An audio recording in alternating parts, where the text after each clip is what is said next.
Me gusta hablar de milagros, porque los milagros son rompimientos de las leyes naturales. Todo el mundo se esfuerza por tener un milagro en la vida, y algunos hacen cualquier sacrificio por un solo milagro. Si tú quieres conocer de cerca los grandes milagros en el ministerio de Jesús, hay un libro de la Biblia que es espectacular para hablar sobre los milagros de Jesús. Me encantan los milagros de Jesús, uno porque ni uno se repite. Una vez encontró a un paralítico y lo sanó de un modo, a un ciego lo sanó de otro modo. Cada milagro en la vida es irrepetible. Y el mayor milagro que todos recibimos todos los días y el cual ignoramos es el milagro de la vida. Todos tenemos 24 horas, todos tenemos el mismo tiempo, todos disfrutamos oportunidades. Dios hace milagros, Dios no se cansa de hacer milagros. Si hay alguien que es especialista en milagros es Dios. Por eso cuando tú busques un milagro, no vayas al horóscopo, no vayas al astrólogo, no vayas al adivino, no vayas al hechicero, no vayas a una cruz, no vayas a una escultura. Si tú quieres un milagro, anda a Jesús, porque Él es especialista en hacer milagros. Y el libro de Juan me encanta porque narra el ministerio de Jesús en 7 grandes milagros. Es el único evangelio que se separa un poco de la narrativa de los otros, donde hablan sobre las enseñanzas. Juan también lo tiene. Habla de las parábolas, Juan también tiene algunas, pero el ministerio de Cristo es narrado de una forma espectacular y milagrosa en 7 milagros en el libro de Juan. Y de esos 7 milagros, el último milagro de todos está narrado en el capítulo 11. Tanto así que los teólogos especialistas dicen que es conocido como el mayor milagro de Jesús, es decir, el milagro más grande de Jesús. Probablemente tú ya recuerdas algún milagro, curación, recuerdas el milagro de la curación del cojo, del paralítico, del ciego. Jesús hace milagros, pero hay un milagro que es espectacular por el trasfondo de la historia. Tanto así que un capítulo de la Biblia entero está dedicado solamente para hablar de ese milagro. Y para levantarte más curiosidad todavía, este último milagro, a pesar de que fue el más asombroso, el más espectacular, el más grande, dividió a la gente en 2 grupos. Y la historia comienza de una manera muy familiar. Tú sabes que el primer milagro de Jesús, narrado en Juan, lo hizo en un matrimonio, en las bodas de Caná. Y el último milagro asombroso de Jesús ocurrió también con una familia. Para que veas lo interesante que es para Dios la familia. Solo que este último milagro ocurre en una circunstancia no muy confortable. Vamos a la historia. Todos nosotros siempre tenemos un lugar donde nos sentimos confortables, nos sentimos bien. A veces puede ser la casa de un amigo. Hay tanta proximidad, hay tanta confianza, que cada vez que llegas, tú sientes paz, sientes tranquilidad. No sientes que estás en casa de un extraño, sientes que estás en tu propia casa, ¿verdad? El amigo no pregunta qué hay en la refrigeradora, va a averiguarlo, qué cosa hay. El amigo cuando llega no pide a veces ni siquiera permiso, llega el momento que él quiere, porque es amigo. Y cuando tú llegas a la casa de un amigo, siempre hay cariño, hay atención, y uno se siente en casa. En el ministerio de Jesús, yo encuentro de que de todas las familias que Jesús visitaba, de toda la gente que le rodeaba, del pueblo que le seguía, había una familia especial para Jesús. Y esa familia estaba conformada por 3 personas. El primero de ellos, era Lázaro, el segundo era Marta y el tercero era María. La historia dice que eran 3 hermanos. Tanto así que la Biblia menciona que Jesús amaba a esta familia. No quiere decir que Jesús no amaba a los demás. Lo que está diciendo Jesús es que Jesús se sentía tan bien llegando a aquella aldea donde estaba la familia de Lázaro, que era la aldea de Betania. Y cada vez que Jesús pasaba por esos lugares, no había manera de poder pasar sin posar, sin poder estar en la casa de esta familia. Sin embargo, mientras estemos en esta tierra, la tragedia llega para todos. ¿Es así o no? Llega para aquel que es bueno, llega para aquel que es malo, llega para aquel que es seguidor de Jesús, llega para aquel que no es seguidor de Jesús, llega para el culpable, llega para el inocente, llega para el joven, llega para el adulto, llega para todos. El pecado hizo que todos podamos experimentar algo que a nadie nos gusta, y es sufrimiento, porque no fuimos creados para sufrir. Y un día la enfermedad tocó la puerta de Lázaro, y quien salió a abrir la puerta fue el mismo Lázaro. Él enfermó. Ahora, yo me quedo pensando en la historia. Si yo soy amigo de Jesús, ¿yo debería preocuparme por mi enfermedad, sí o no? ¿Qué dicen ustedes? ¿Habría que preocuparse sí o no? Esa es la respuesta, ¿verdad? Si Jesús hace tanto milagro, si Jesús tiene tanto poder para hacer tanta maravilla, si yo soy amigo de Jesús y yo estoy enfermo, la reacción natural es, no me preocupo. Porque yo tengo la solución, yo tengo a dónde ir, yo tengo a dónde correr, yo sé quién puede hacer ese milagro. Esa es la reacción normal. Sin embargo, la historia dice diferente. La historia dice que Lázaro cayó enfermo, Marta y María. Yo no sé si acabaron todos los recursos, pero una de las cosas que todos los seres humanos tenemos en común es lo siguiente: buscamos a Jesús cuando todos los recursos humanos se han terminado. Y eso es una de las cosas extrañas que nos une a todos los seres humanos. Tienes a Dios, sabes que Él es poderoso, pero cuando te viene la tragedia, cuando te viene el mal, primero solucionas con tus manos. Y cuando ya no resulta con tus manos, ahora sí te acuerdas que tienes Dios. En la mayoría por lo menos ocurre eso. No fue diferente para esta familia. Tanto así que cuando Lázaro estaba gravemente, es decir, estaba en agonía, es decir, los diagnósticos del tiempo le habían dicho, ya no hay más solución, allí esta familia envía un mensajero para Jesús y le dice así a Jesús. Ojo a lo que dice Jesús: tu amigo Lázaro, hoy vamos a leer el texto, el hombre o la familia al que tú amas está enfermo. Vamos a leer el texto. Vamos a Juan capítulo 11. Miren lo que dice, versículo 3. Juan 11:3. Dice así: mandaron las hermanas de Lázaro a decir a Jesús: Señor, está enfermo aquel a quien tú amas. Y yo quiero que guarden esta expresión en su cabeza. ¿Quién enfermó? A quien Jesús amaba. Vamos al versículo 4. Al recibir la noticia, dice Jesús, esta enfermedad no es para muerte. ¡Wow! Y dice así, es para la gloria de Dios. Guarden esa segunda expresión. La primera es el hombre a quien tú amas. Segunda expresión, gloria de Dios. Y el versículo 5 dice, Jesús amaba a Marta, a su hermana y Lázaro. No cierren todavía el capítulo. Vamos unos textos más abajo. Versículo 14.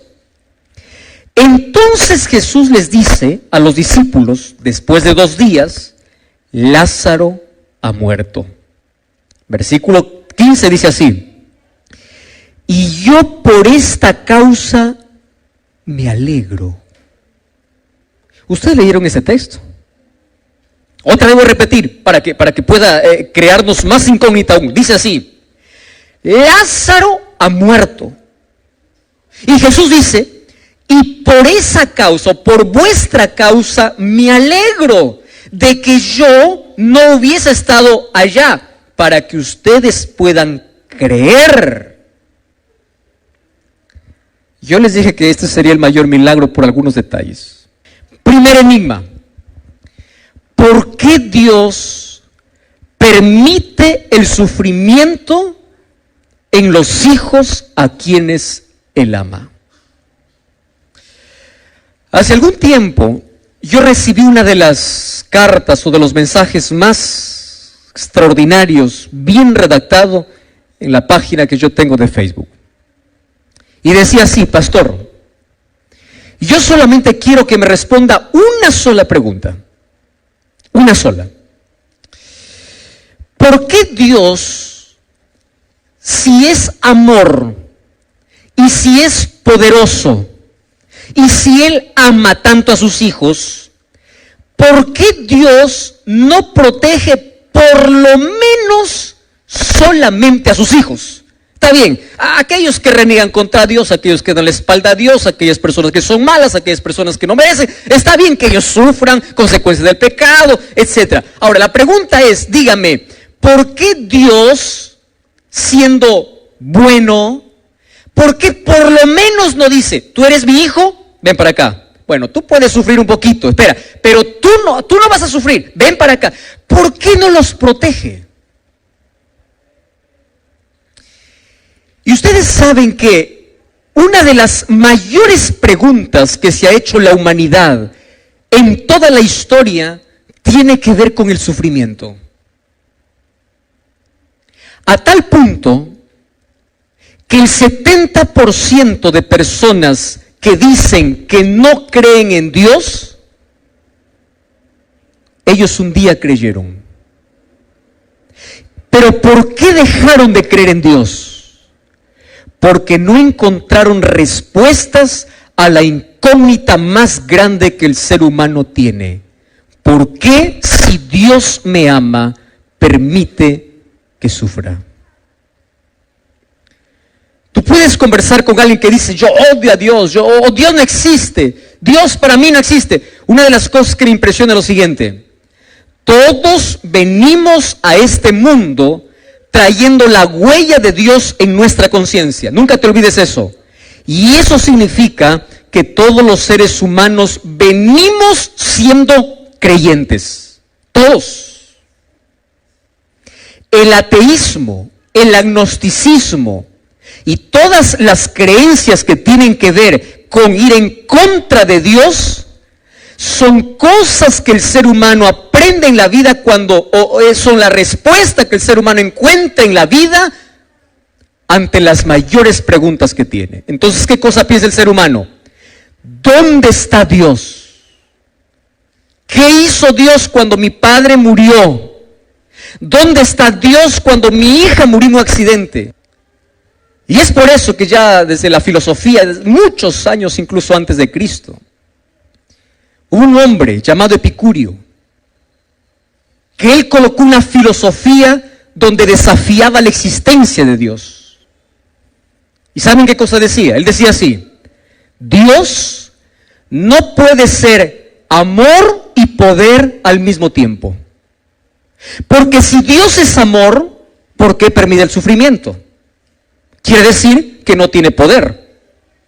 O si Dios es poderoso como para poder impedir toda la desgracia, es que no tiene amor. Puede ser que solamente tenga poder, pero no tenga amor. O puede ser que solamente tenga amor y no tiene poder. Porque la mayor pregunta que el ser humano se hace en la vida es: ¿dónde está Dios cuando lo malo sucede? Y una de las cosas que tú debes comprender hoy es lo siguiente: el silencio de Dios en el dolor no significa ausencia de Dios. Mas, ¿cómo podemos entender el silencio? Y una de las cosas que me impresiona del texto es que Jesús demora a propósito. A propósito, recibe la noticia y le dice así: bueno, vamos a esperar todavía un poquito más, ¿no? Recibe la noticia de que Lázaro está enfermo y él se queda un poco más solo que allí comienza a dar una explicación sobre el porqué del sufrimiento. Primero, todos los seres humanos pasamos por el sufrimiento en esta vida. No importa la creencia, no importa el credo, no importa tu proximidad. Mientras estemos en este mundo, vamos a tener que enfrentar el dolor. El problema es, ¿por qué Dios lo permite? Y Jesús comienza diciendo, yo me voy a demorar un poquito, porque Él sabía lo que iba a suceder. Y Él dice, porque esta enfermedad no es para muerte, sino ¿para qué dice? Para la gloria de Dios. Repitan esa palabra, ¿para qué dice? Esa es la parte más complicada todavía. Ahora, Jesús dice, esta enfermedad no es para muerte. Ahora la pregunta, ¿Lázaro murió, sí o no? Sí murió. ¿Y por qué Jesús dice, no es para muerte, sino es para la gloria? Queridos, aquí está la parte esencial de lo que tenemos que comprender hoy.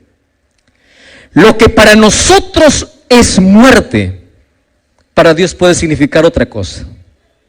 Lo que para nosotros es tragedia, Dios lo puede transformar en bendición. Lo que para nosotros produce dolor, puede tornarse en la mayor bendición de la vida. ¿Cómo? Ahora te explico. Mas Jesús dice que esto sea para la gloria de Dios.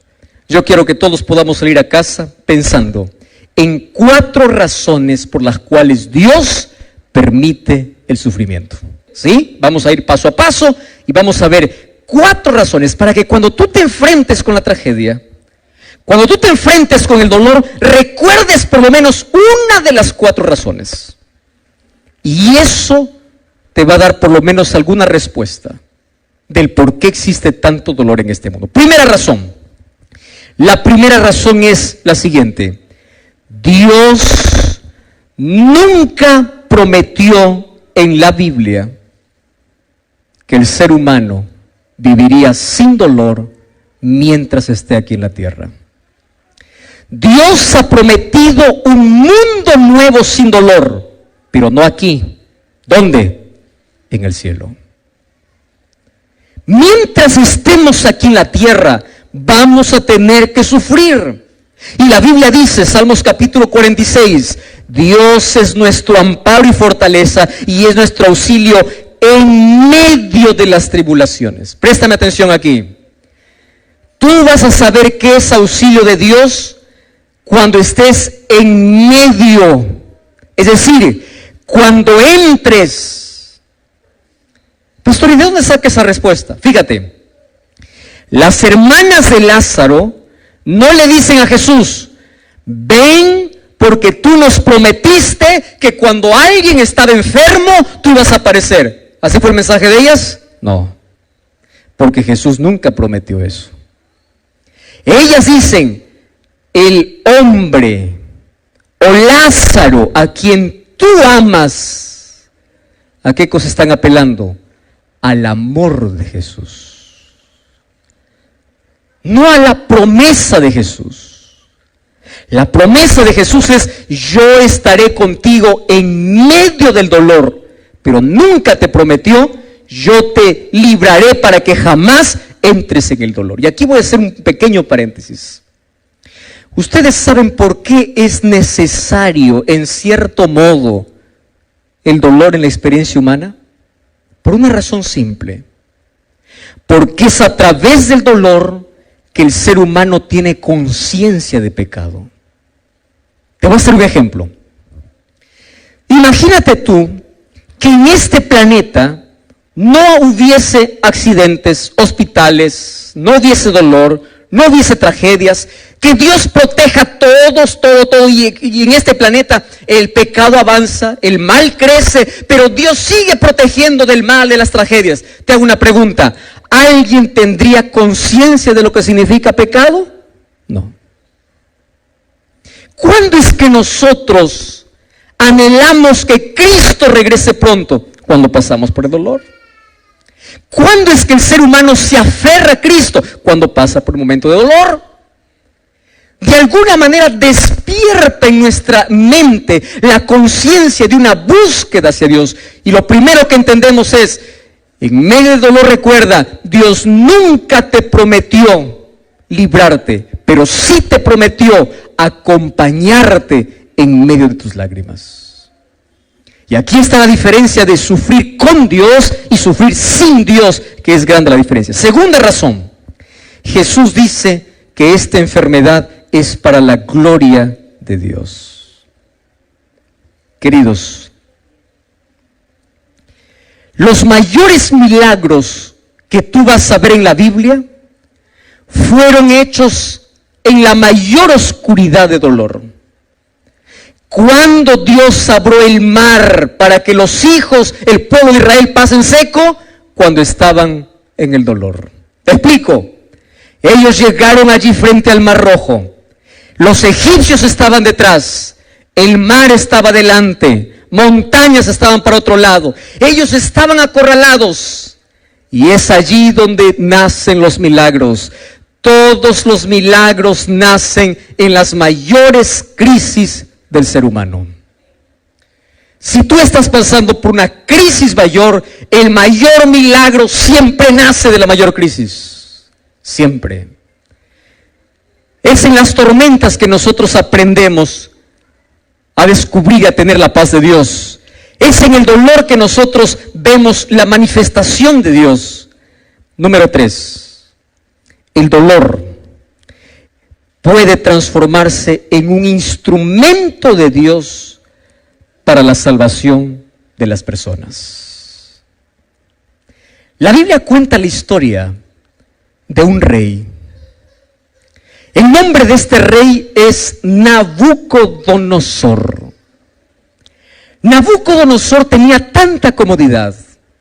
Tenía un palacio, era rey, tenía poder, tenía dinero, tenía ejército, tenía todo menos Dios. Y Dios siempre trató de buscar a Nabucodonosor y decir: hijo, tú tienes que humillarte, tu soberbia te va a hacer perder. Hijo, ¿hasta cuándo? Y Dios lo habló a través de milagros. Lo hizo a través de Daniel, lo hizo a través de los 3 amigos de Daniel. Dios se mostraba en cada momento de la vida. Pero Nabucodonosor parece que por un momento reconocía y luego se olvidaba. Lo que acontece con nosotros, ¿verdad? Alguien dice: pastor, ¿puedo orar? Claro, puedo orar. Y Dios hace el milagro, y después que ocurre el milagro, tú te olvidas. Entonces Nabucodonosor empezó en ese juego con Dios. Hasta que un día, una enfermedad llamada licantropía clínica, lo que hoy los médicos lo llaman, lo llevó a una degeneración o a una enfermedad mental que le obligó a dejar el palacio e irse a vivir con las bestias del campo. Ahora préstame atención aquí. Mientras estaba en el palacio, no reconoce a Dios. Mientras estaba en la pradera, levantó los ojos y reconoció a Dios. Aquello que el ser humano no aprende en la prosperidad, ¿sabes dónde lo aprende? En la adversidad. Lo que el ser humano no aprende en la prosperidad, lo aprende en la adversidad. Hace algún tiempo visité a una de los hermanas de iglesia en un hospital. Cuando yo me acerqué, ella estaba en cáncer terminal, fase 3. Cuando yo llegué para poder hablar con ella, una de las cosas que hacemos los pastores es siempre repetir promesas. Una de las cosas que hacemos es orar, pedir un milagro de Dios. Mas cuando yo me acerqué a ella, me dice: pastor, qué bueno que me has visitado. Y antes de que usted pueda orar, pueda abrir la Biblia, pueda hacer lo que... Y ella me dijo una de las verdades que todos los seres humanos nos cuesta entender en la vida. Ella me dice así: mire, pastor, cuando yo no tenía cáncer, yo jugaba con Dios. Iba a la iglesia, no tenía comunión. Era una cristiana de un día a la semana. Tenía una doble vida. Cuando yo no tenía cáncer, tenía conciencia de Dios. Pero si yo hubiese muerto sin el cáncer, yo estuviera perdida. Y después me dice: y gracias a Dios por el cáncer, porque cuando el cáncer tocó mi vida, usted no sabe con qué intensidad yo busco a Dios. Usted no sabe cómo me aferro a Dios. Cuando yo no tenía cáncer, Todos los días abría los ojos y yo pensaba que la vida era un derecho que tenía que recibir de Dios porque Dios estaba obligado a darme la vida. Pero ahora que tengo cáncer y sé que voy a morir, cada día que despierto, digo, gracias Señor, porque un día más es un milagro. Y sabe una cosa, pastor, yo agradezco a Dios por el cáncer, porque si hoy muero con este cáncer, yo estoy preparada, porque sé que cuando Jesús venga voy a resucitar. ¿Cómo es que una tragedia de la vida puede convertirse en la mayor bendición para el ser humano? Escúchame lo que voy a decirte ahora. Porque a veces el sufrimiento es el micrófono de Dios para decirte, yo te amo. Aquello que nosotros no escuchamos cuando Jesús susurra. Aquello que nosotros no escuchamos cuando Jesús nos habla.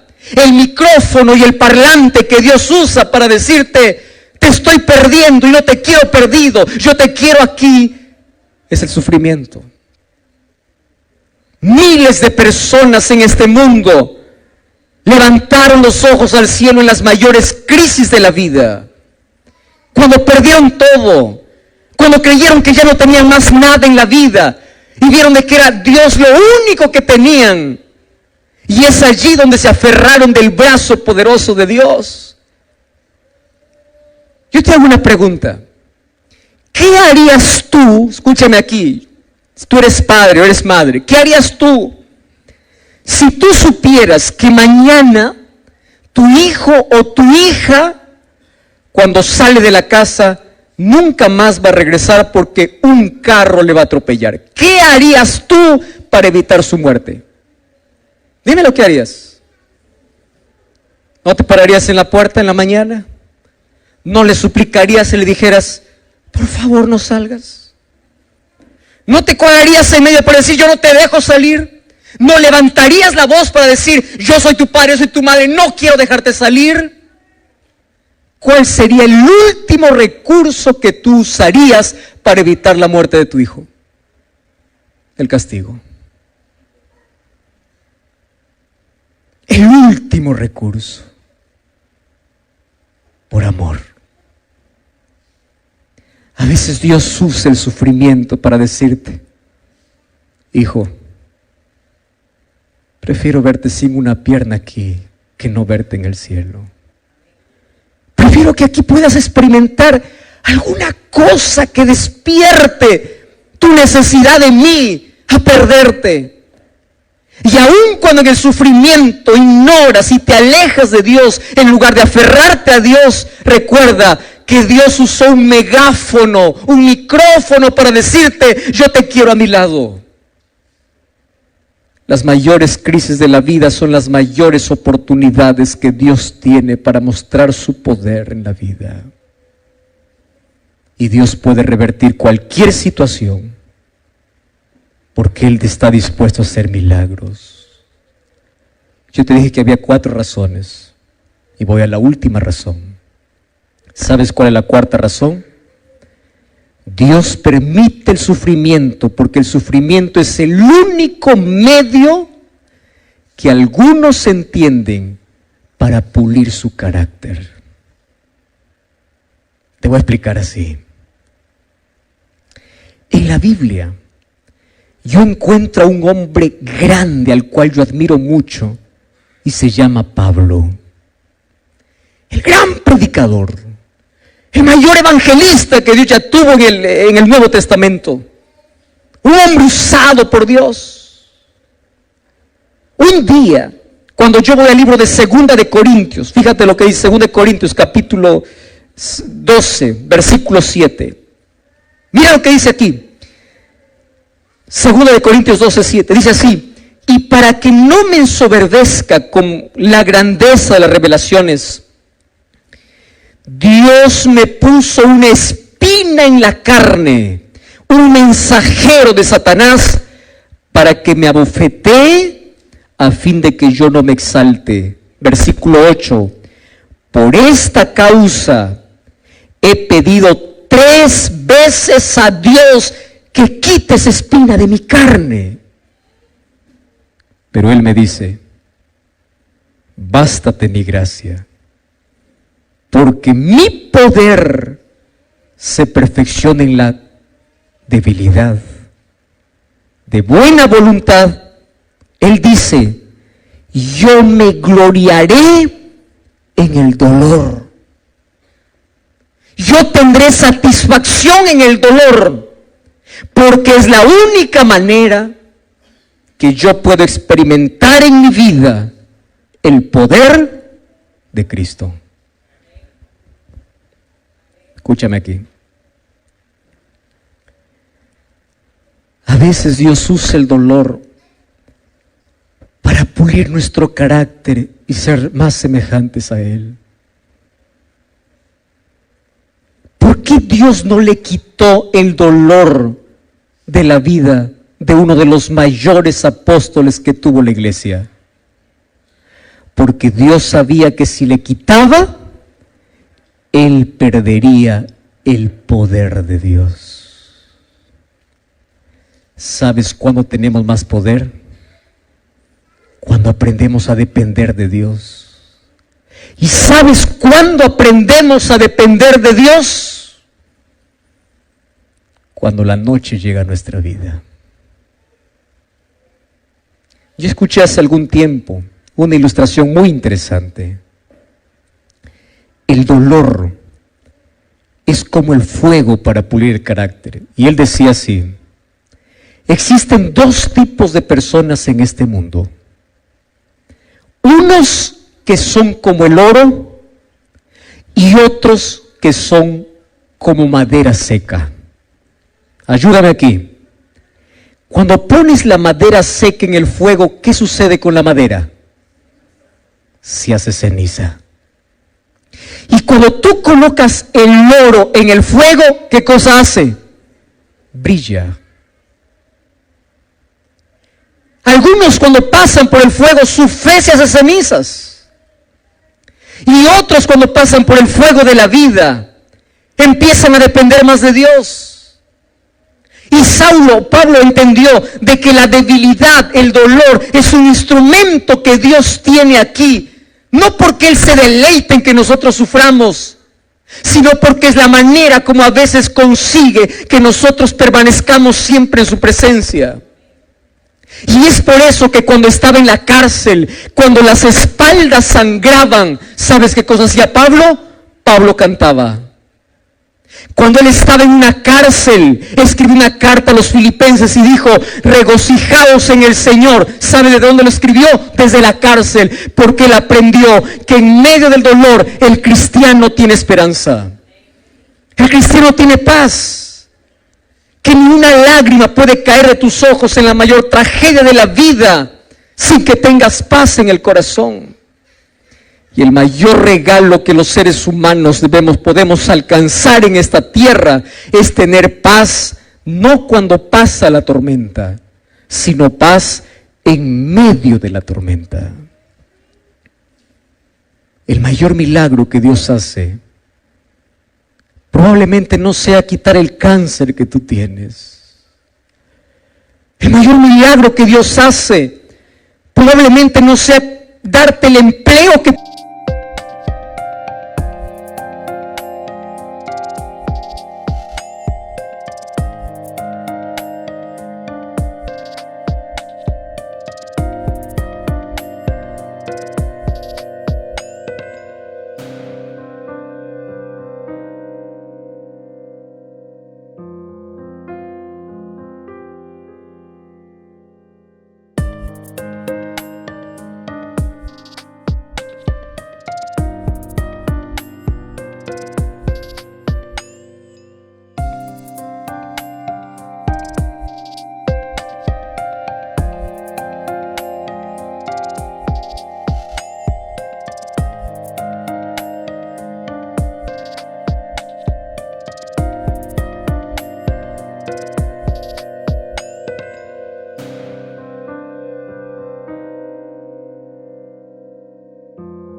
quieres. Pero el mayor milagro que Dios hace es darte la fortaleza, la fe, la confianza para que puedas ver las provisiones que Dios tiene para tu vida. El mayor milagro que hoy puede hacer Dios probablemente no sea quitar el cáncer de tu vida, pero sí transformar tu corazón. El mayor milagro es sacar tu vida de la ruina del pecado para una vida construida para el reino de los cielos. El mayor milagro que Jesús hace probablemente no sea quitarte la carga de tus hombros, pero sí darte la fuerza necesaria para continuar en la vida. El mayor regalo que Jesús hace en un mundo lleno de dolor es que tú no puedes perder la paz en el corazón, porque esa paz es producida por la esperanza que Jesús coloca allí. Paz. ¿Cuánto daría la gente por un poco de paz? ¿Cuánta gente tiene el mejor colchón para dormir, pero tiene...